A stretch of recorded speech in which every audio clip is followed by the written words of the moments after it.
So I'm going through a box of some really old stuff, just trying to make sure that this is all recyclable stuff. And I found something that I want to talk about. I mean, I have stuff in here from 2004. Look at this, 2004 calendar I still have in here. That's right here, but before I get to that, look at this. I got a receipt here. In 2006, I bought a Gatorade and a CD wallet. CDs, what's that? Does anybody even use CDs anymore? You know, I miss the day of using CDs. I'd rather use CDs than MP3s. It's just, for me, I don't know. I like that better. But anyway, we don't need that. It's fun looking at old receipts. But anyway, I also just kind of want to talk about this real quick. So back in 2015, now I've talked about before how I have a lot of like shyness issues, anxiety and all that, which kind of limits me. I mean, if anybody has an excuse to not share the gospel, it's me. But also, especially in the 2015 era, I had a lot of health issues. And one of the things that they wanted to do, I mean, I had like almost every test done under the sun that you can possibly imagine, but one of them was an MRI of my brain. I also had an MRI of an artery in my neck, and I think somewhere else, just all kinds of different things. But anyway, MRI of my brain. I actually had two of them, because they wanted to do another one a year later to make sure that what they found wasn't growing. And what they found was this huge lesion. I always want to make sure I say that right, and I'm not accidentally saying legion.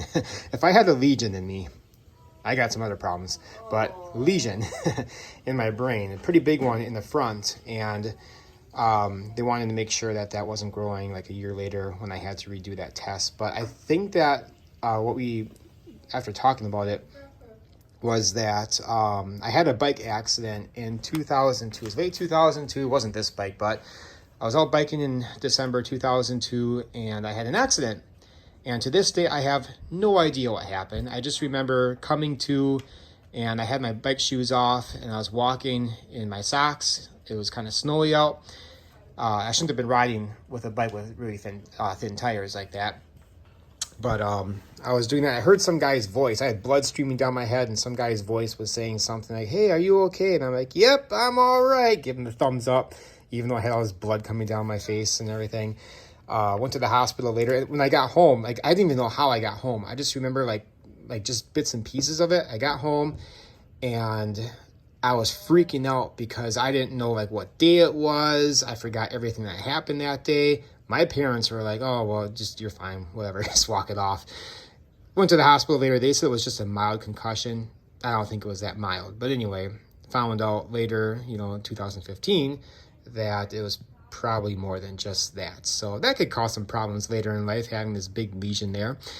Anyway, so I have all these problems, and yet I'm still out there spreading the gospel. I have to talk about that sometime, everything that happened in 2015 and, years before and a couple years after that. It was very intense, one of the worst times of my life.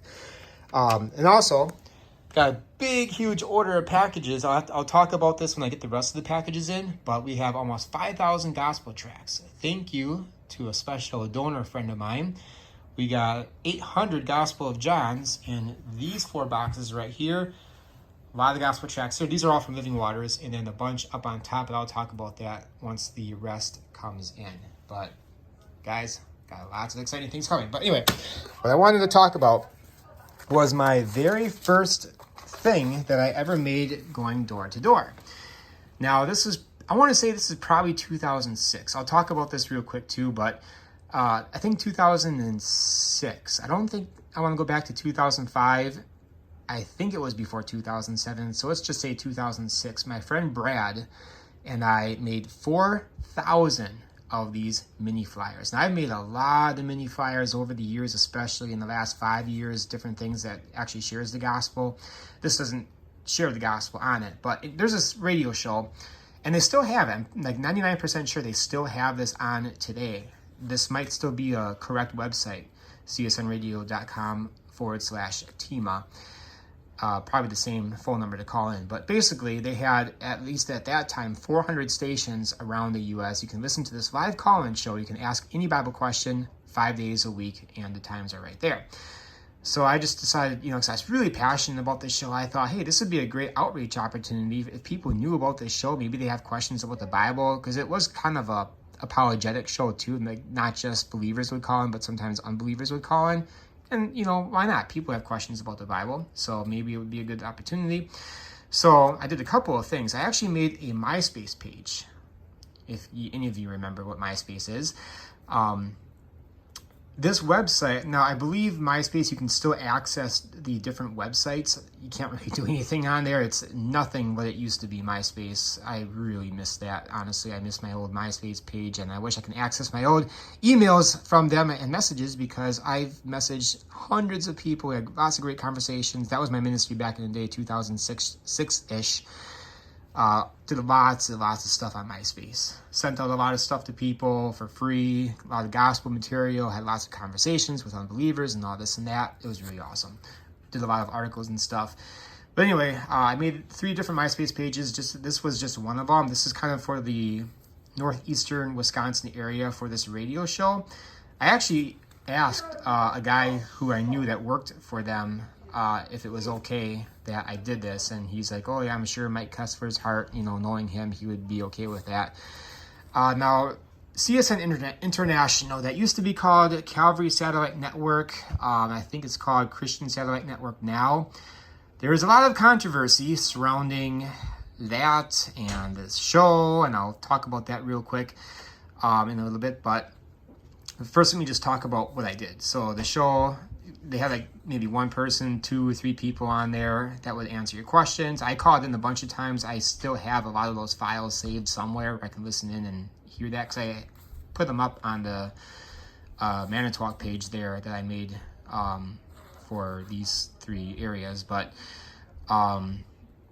anyway, so yeah, you can call in with different questions about different things, and I was just really passionate about it. I wanted people to hear about it. So this is my first thing that I made that I would use to go door to door with. It's got nothing on the back, well, except my email address on some of them. Divine Appointment 62@yahoo.com. I don't use that email anymore. I still have it. I might have to access it every once in a great while to recover a password for something, but it's based off of 2 Corinthians 6:2, which says, today is the day of salvation.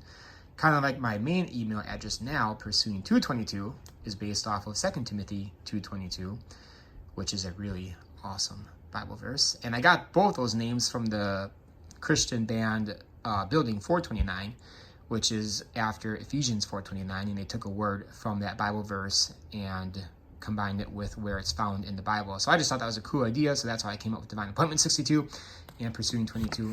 And if you want to reach me personally to talk to me about anything Parade the Gospel, just email me at paradethegospel@gmail.com.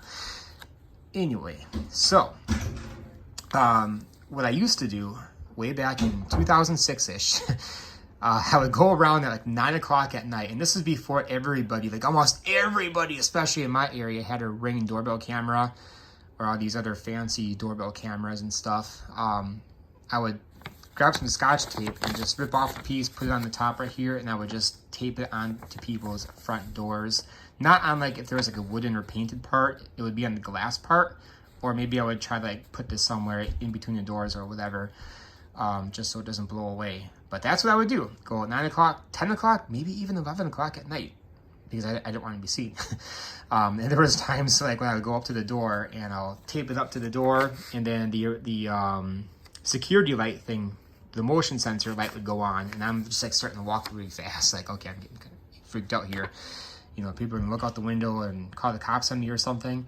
But that's what I did. I was really passionate. Even as someone with all my problems, all my baggage, and all this and that, where there's a will, there's a way. The old adage. If you want people to get the gospel, this isn't the gospel message right here, but they did oftentimes share it on that show. If you want to reach people, you will do something, I believe, if you really want to. And I have like so many problems, speech problems, anxiety problems, health problems, all kinds of problems. Yet you can find a way.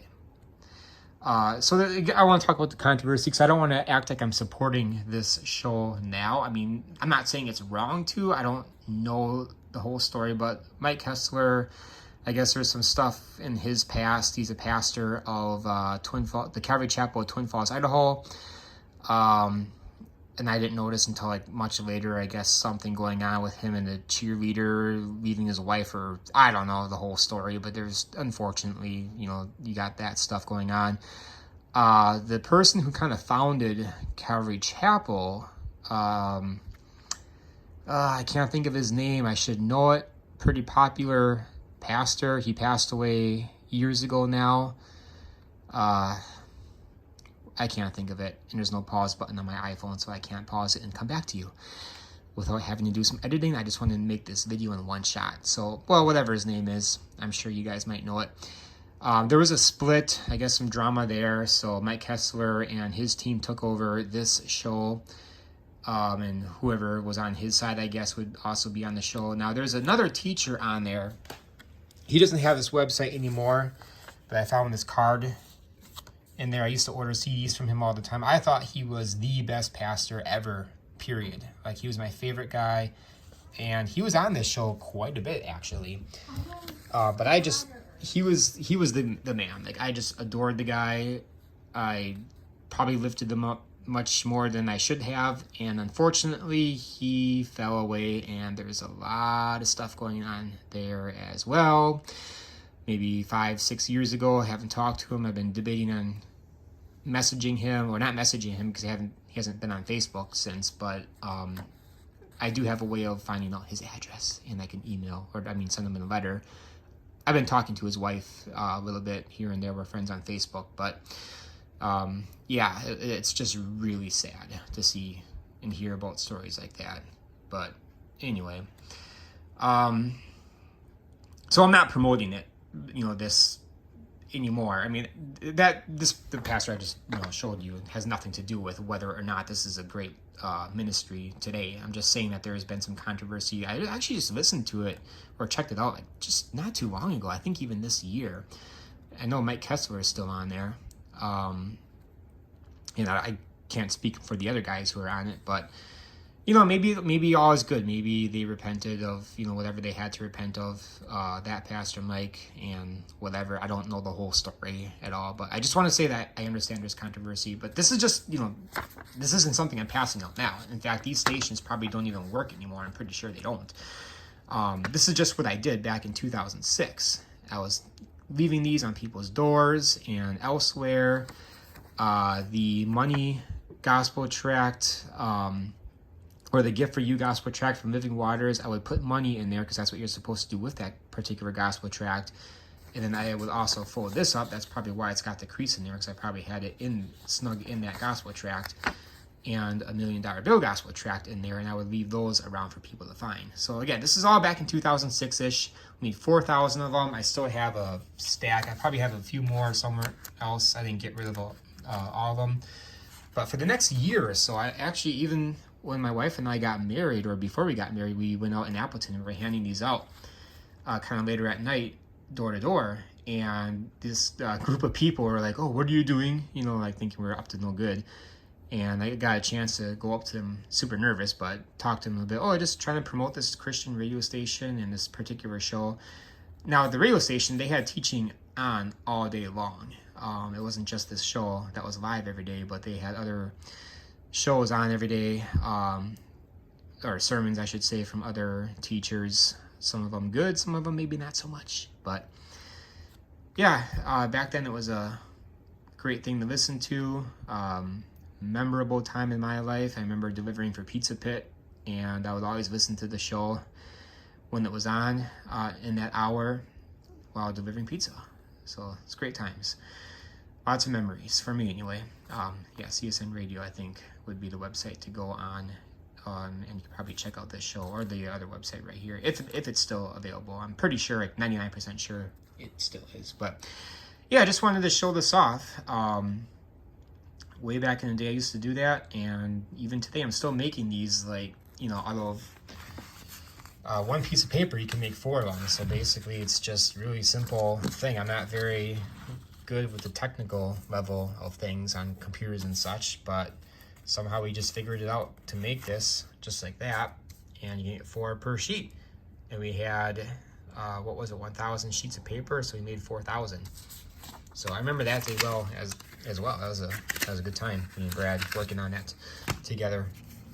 back when he was working at a ink refill shop before he went out on his own and had his own ink refill shop.